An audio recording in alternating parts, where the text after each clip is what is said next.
Okay, 1%ers. Here we are, week 3. It's going fast already, right? I know that your minds have been processed in the past 2 weeks. You've been playing with things, getting ideas and concepts.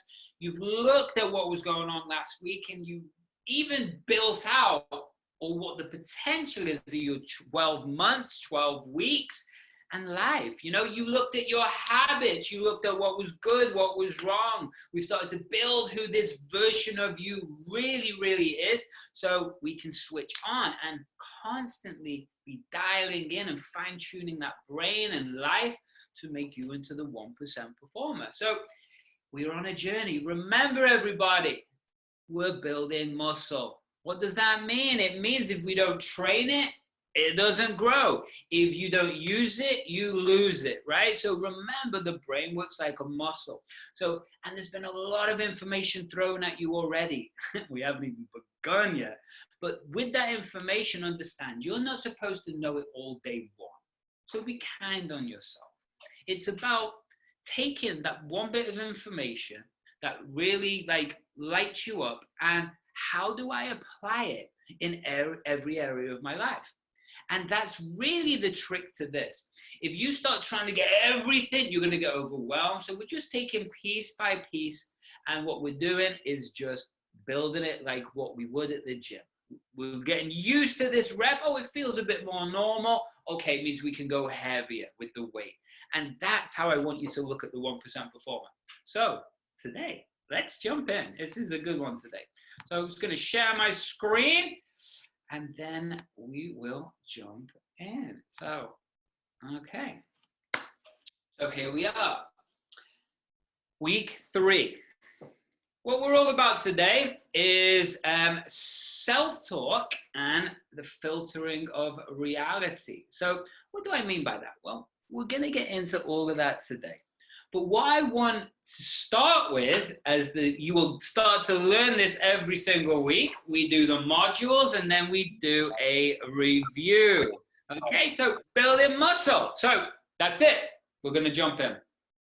So the first thing that I'm going to cover today is a little bit different. And it's just simply some characteristics or qualities that, as a high performer like we are, we have certain things about us that are generic. And one of them is we have obsessive natures. Okay, right. So because we have obsessive natures, it can create brilliance. It can also create self-destruction. Okay, so in times like when the business is up or down, or you're about to start a new venture, or you're playing with clearing up the past, what happens is we can get things caught in our imagination or our brain, right? And they can start to loop. I don't know if anyone listening out there has these issues with things looping around their head or not. I'm guessing 100% everybody does, right? So one of the key things, and why we're talking about self-talk today, it's one of the biggest things I teach with real high-pressure performers. So people who have to perform in a sales or executive role, or it could be trading, or it could be have to, no matter what, be on point every single moment. And what happens is, that's a great quality, but the self-talk is what can navigate us right there in the moment. Because our self-talk, what they've found is that is one of the common, if not the main characteristics of depression, for example. What that means is that it's not the actual chemical imbalance, although it is. What's happening is, as we are looping conversations in our head, or we are looping words or statements in our head and again and again and again. And something we're going to learn today is that every word that we say to ourselves is connected to an emotion, okay? So we're going to cover that. So these things we're going to cover right now is I just want you to become aware of them. I'm going to go through them pretty fast because there's no rocket science here. But I just want you to be consciously aware of what you're automatically doing. When we can do that, we can create interrupts and create choices, okay? So the first one is and this is a typical one I've seen thousands of times in myself and other people. You exaggerate, not you, maybe me, but we exaggerate, okay? So, you know, oh, I'm never going to be able to do that. I'm never going to be able to do that. I don't know if that person's ever going to pay me, right? I don't know if I'm ever going to be able to get this business launched because it's taken so long already. I don't know if I can trust anybody to become a business partner, right? I always do this. What that means is that what you are given inside of your head is such a definitive statement that used in the wrong way can become so self-destructive, because it puts that boundary that I always talk about, the box, it puts it really a solid box around what's possible. No, I just can't do this. I don't know if I'm ever going to be able to do this. It defines things so strictly. When is it the truth? No, it's not the truth, right? So I want you to start catching yourself, and we're going to go through the action steps later. But one of the things I'll just let you into a little secret now that you're going to be doing is you're going to start to watch or pay attention to everybody else's words or conversations around you. And even this could be on TV, movies, this could be on social media, this could be with friends and family. The reason is you start interrupting or getting used to calling out, even if it's just in your head, what other people are saying. It starts to allow you to recognize these words when you use them yourself, okay? So that's for later. So the second one we're going to look at is stop beating yourself up. Plain and simple, right? Because the way we use this is understanding how the brain works, or the unconscious mind works. And it says it right in the middle there. You are a question answering machine. So what I want you to start getting used to is asking questions.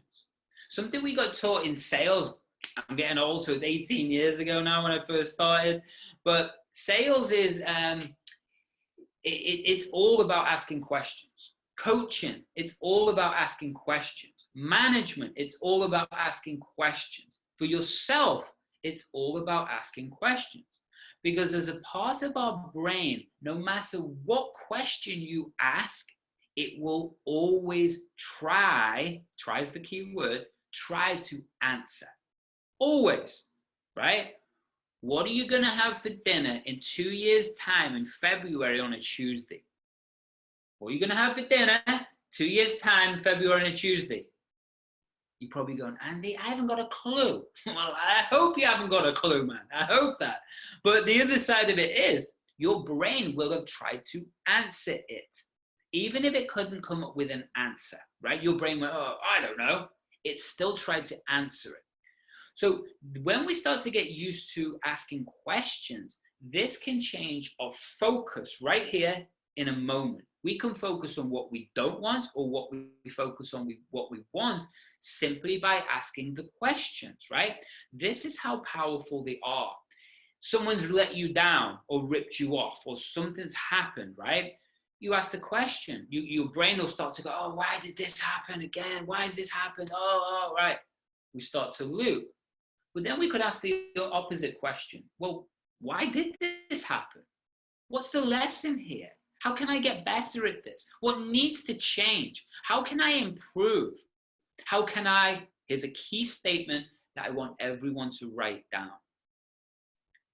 How can I solve this problem?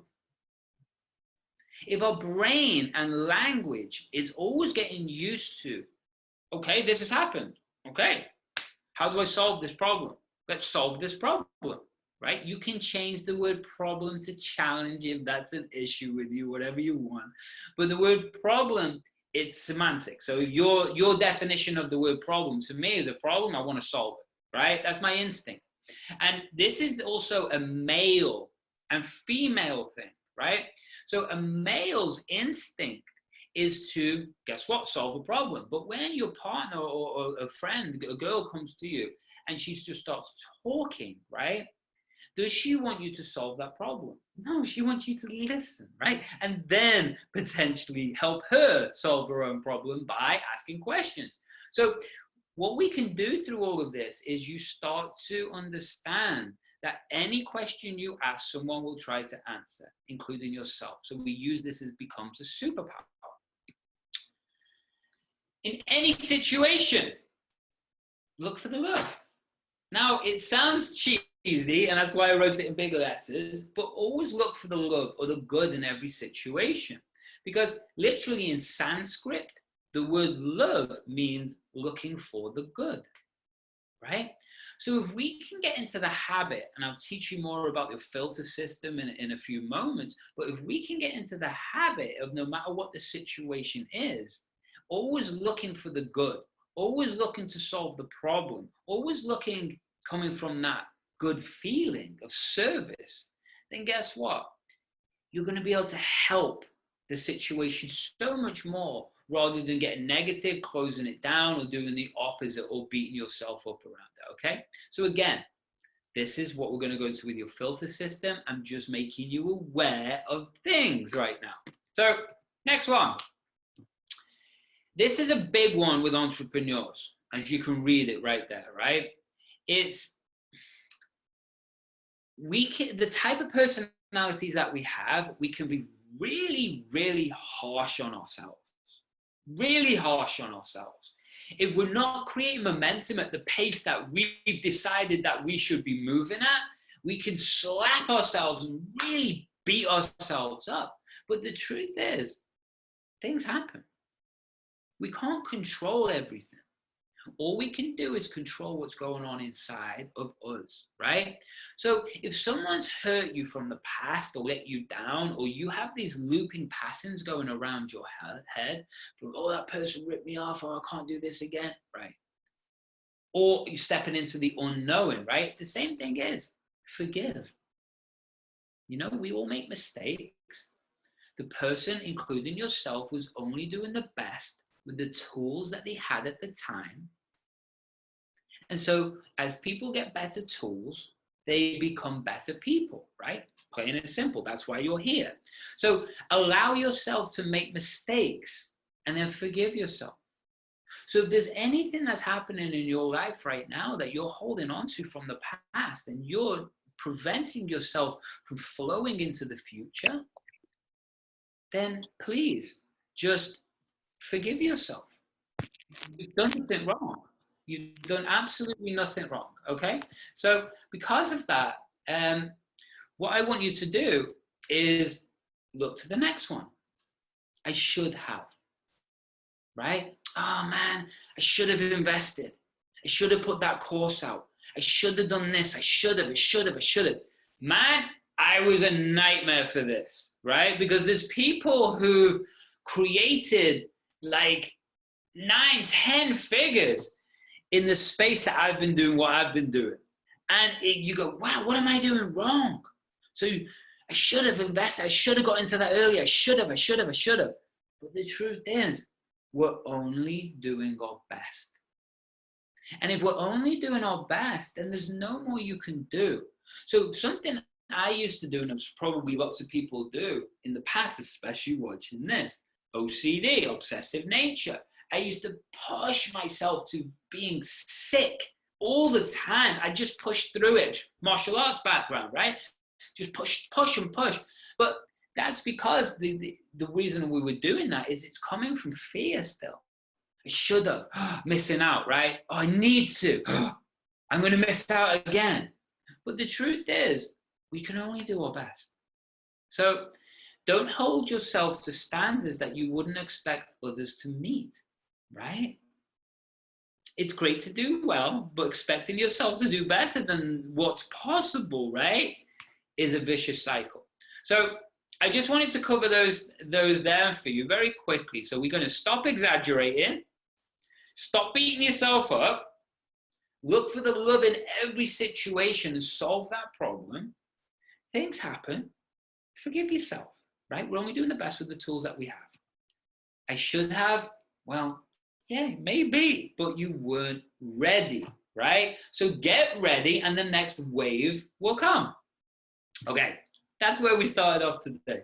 So the next thing is, again, it ties on to the last one, and this is the last one. Only you are responsible for your thoughts, feelings, and actions. If somebody gets offended from you being you, two ways to look at this, okay? You get better at your communication, first of all. It's your responsibility if that person cannot understand you. The second thing is, hey, if you're doing your best and they still can't understand you, maybe there's something wrong with them, right? So lose the guilt if you're just doing your best, but you are only responsible for your thoughts, your feelings, and your actions. So as a 1% performer, just do your best, always, 24/7, okay? And focus only on what's possible, okay? That's it. Let go of the past, go for the future, and lead the ship. Focus on what's possible, okay? So the next bit, this is where we get into the juice. This is the science of self-talk. And I call it a science because it really is.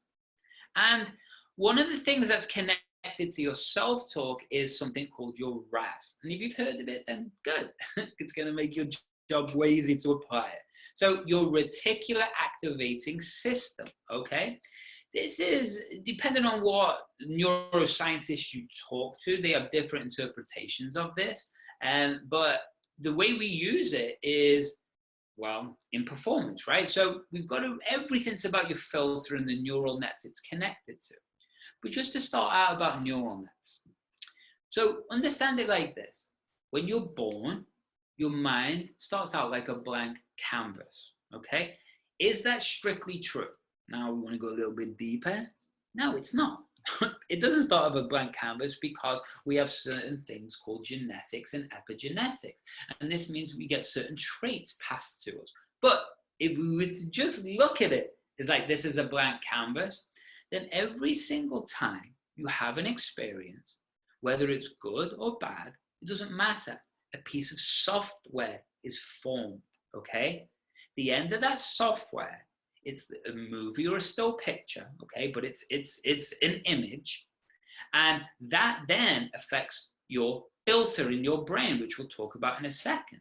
So that's your experience, that's your memory, that becomes your reality, okay? So because you've had thousands and billions of experiences, is it any wonder that it gets a bit messy in there, right?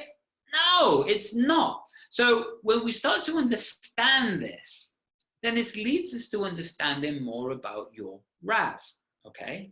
So your reticular activating system is a structure common to mammals and is necessary for consciousness to occur, or consciousness is awareness. Consciousness, when we're talking about spirituality, is a different thing. Here we're talking about awareness. So your RAS filter data is coming to your mind so that the perception of event agrees with your past.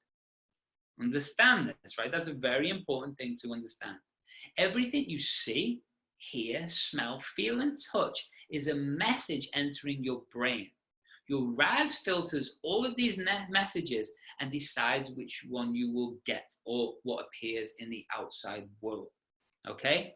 So if we looked at this diagram here, we've got the external events and information on the far right. Great. What's that called? That's called life. Anything that's happening to you, right? So we're actually processing millions of bits of information per second, okay? So this is flooding through our brain. It's too much for our consciousness or our awareness, so it goes through a filter, or your RAS, okay?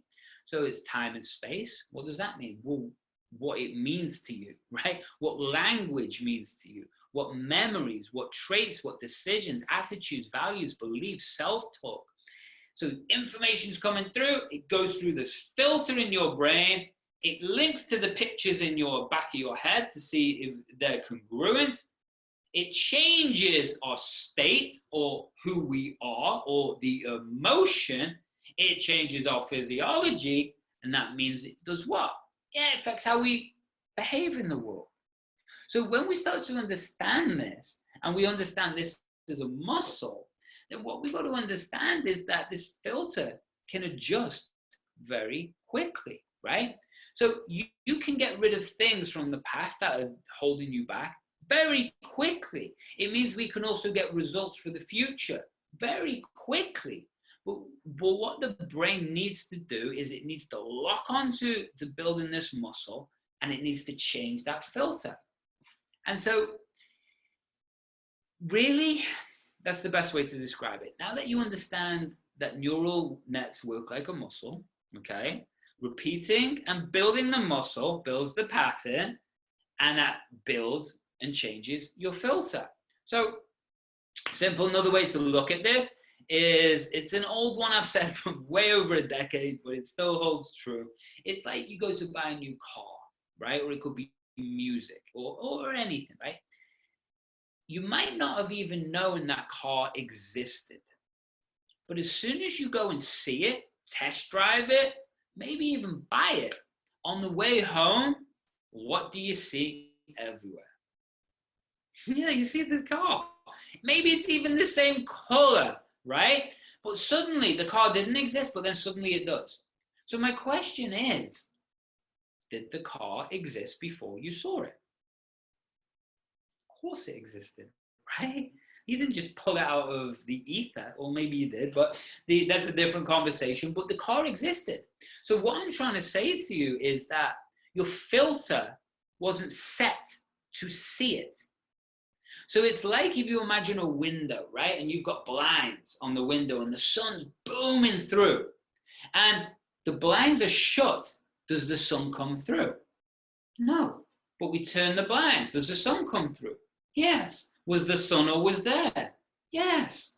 That's the same thing with happiness, money, growth of a business, sales, health. Everything comes from this understanding of neural nets and filter. Put them together. This is why what I'm doing for you, we're building this version, right? I haven't taught you this yet because there's no need to. Because now you understand, oh, I've been practicing being this version of me. That means my filter system started to adjust. We keep that pattern. Guess what? This becomes the ultimate you. Because what happens through this external events, through your filter system, does it mean that the outside world literally goes away? Well, no. The information that comes through deletes, the filter deletes it, distorts it, and generalizes the information to fit your view of the world. If your view of the world changed, then guess what? They delete and distort and generalizes different information. So that's why we talk about like your network is your net worth, or mirror neurons, and we'll get into all of these things. But if you hang around with very different people, watching very different things, learning very different stuff, the neural nets change, your filter changes, guess what? Suddenly you start to see the world a different way, which means you experience it a different way, okay? So yeah, we don't need to go into that, but it's 2 million bits of information going through our 5 senses every single second. It gets chunked down to something called 7 plus or minus 2 chunks of information. Roughly about a handful of things that we can focus on at once. So think about that in your own life. If you've got 1 billion different projects or ideas, well, guess what? Your filter system can't adjust to it or lock onto it to allow that reality in. So we have to get clearer. There you go, 134 bits of information, right? So this then becomes your reality. It affects your beliefs, your attitudes, your language, and your values.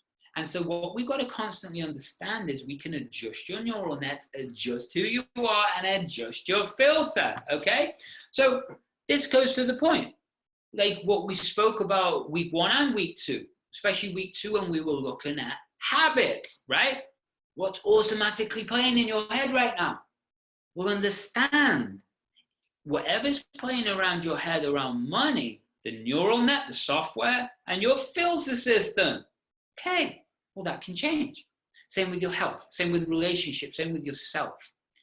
So when we get used to designing what we want, deleting what's stopping us, and installing a different way of seeing the world, this is what we're doing and why we can create results so fast. So again, we are question answering machines. You cannot think about what you don't want to think about it without thinking about it. Think about that, right? I'll say it again. You cannot think about what you don't want to think about without thinking about it. Think about that. So what that means is, we said week 1, what did I say? Do not think of or do not imagine a ninja. Do not think about a ninja. Do not think about a ninja jumping up and down with a pink bow on. Right? You cannot think about what you don't want to think about without thinking about it. So I hope I don't lose all my money. Right?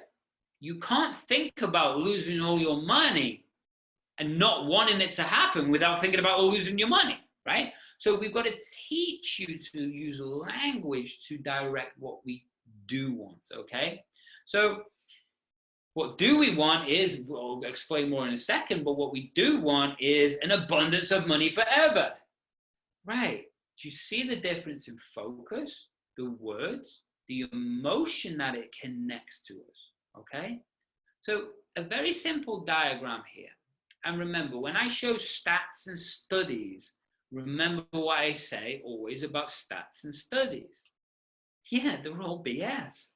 Because you could take 200 people, find out the exact stat that you want. Oh, it's out of 2.64 people, I get this amount of percentage. So really, we use percentages and statistics for generalization. To give us an idea. I just don't trust any of them, because you can see stats for everything.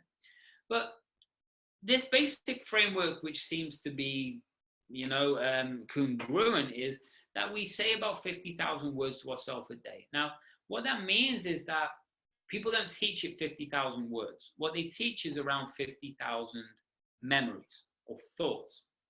Now, the challenge with that is every thought, what does it have? Yeah, it has a conversation, has words that go with it. So we're saying all of these things to ourselves every single day. So guess what? Power of self-talk right in the middle of that diagram.